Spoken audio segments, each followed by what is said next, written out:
Oldsmobile Toronado. I'm making this video at 11 o'clock at night. We're driving along in my merry Oldsmobile, and we made it 2 exits from my house, from my shop, and it started running worse and worse and misfiring, and I gave a little bit more gas and off the road we went. So I looked under the hood looking for a problem. Blocked fuel filter. I'll get to it in a minute. Thinking maybe the fuel filter got blocked. First time I've driven this vehicle more than around the block. And opened the carburetor up and there's tons of gas going in. We had it running, got it running, barely. And my friend says, oh look, there's a spark jumping off the coil to the vacuum hose that was running right beside it. A little bit of contaminants on the vacuum hose and it was shorting. Anyways, that was the least of our problems. I cleaned off the wire off the top of the coil, rerouted the vacuum hose, put it back on. Ran great. Noticed it was running on 7 cylinders. So put my spark plug wire back on that was loose from me taking the spark plugs out last winter when it wouldn't start. And we're on our merry way. We drove it 110 miles and then stopped for dinner, and I noticed a squeak from the back. Squeak! Squeak, squeak, squeak, squeak, squeak, squeak, squeak, squeak, squeak, squeak, squeak. Squeak, squeak, squeak, squeak, squeak, squeak, squeak, squeak, squeak, squeak. And it wasn't a bird. And it wasn't a bird. And it wasn't even a mouse, because the mouse is under the hood. I thought I had a mouse in my bearing. Right there, because this thing was squeaking after we finished dinner, echoing off the brick buildings here in Glens Falls. Squeak, squeak, squeak, squeak, squeak, squeak, squeak, squeak, squeak, squeak, squeak. Stay right there, I'll be right back. So I said, I got a bad wheel bearing. I wonder if there's any grease on my left rear wheel bearing. So I pulled off the cap in front of the restaurant. Luckily, I brought with a pocket knife, a giant pair of vice grips, and a heavy-duty screwdriver made in USA that I found at the pawn shop with my initials on it. I must have lent it to somebody and they just turned it in. So I bought it back for $1. Took off the cap and all the dust shavings flew out. Not good. Full of dust shavings and no cotter pin.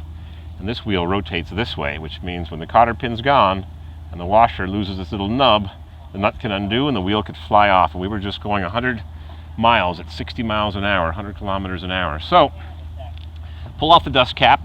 I was able to get the washer off, the retaining washer, and I spun the wheel, and the little rollers were unhappy little rollers. You just come over here. Right there. And the rollers were going squeak, squeak, squeak, squeak, squeak, squeak, squeak, squeak, squeak, squeak, squeak, squeak, squeak. So it turns out one of my rollers disintegrated in my just put on the road Toronado. And there is the roller right there. There's one of my rollers right next to the mouse nose. So I was able, with my dollar store Dollar Tree pocket knife, I usually bring a magnet with me, but no magnet today. I was able to get the roller out of there, and I turned it, and it was crunching and grunching and grinding. So my buddy here says, I'm an Oldsmobile guy, I know how to fix this. Just take some transmission fluid and drip it into the bearing. So I took my 425 transmission fluid, which shifts really well, and I stuck it in there, 1 drop at a time. I put 5 drops in, and listen to this. That was not doing that 2 minutes ago. That was going ker-crunch, ker-crunch, ker-crunch. Squeak, squeak, squeak, ker-crunch, ker-crunch. It happened once on one of my Suburbans, and the rollers turned 90 degrees. Not the way they're supposed to go, and it seized just after we got off the highway too. So I guess when it's rolling down the road, unless it seizes and the wheel busts the spindle right off, I guess you're lucky if it breaks when you're in town. So we drove it a mile from the restaurant, stopped here in the, what is this choke and puke here? Burger King? Yeah, Whopper. Home of the Whopper. Choke and puke. So I threw a few drops of transmission fluid in, and I guess we'll head 2 miles away to Walmart and fill it up, pack it full of grease, and hope for the best, because that bearing is seized onto the spindle. It's rotated on the spindle. It ain't coming off.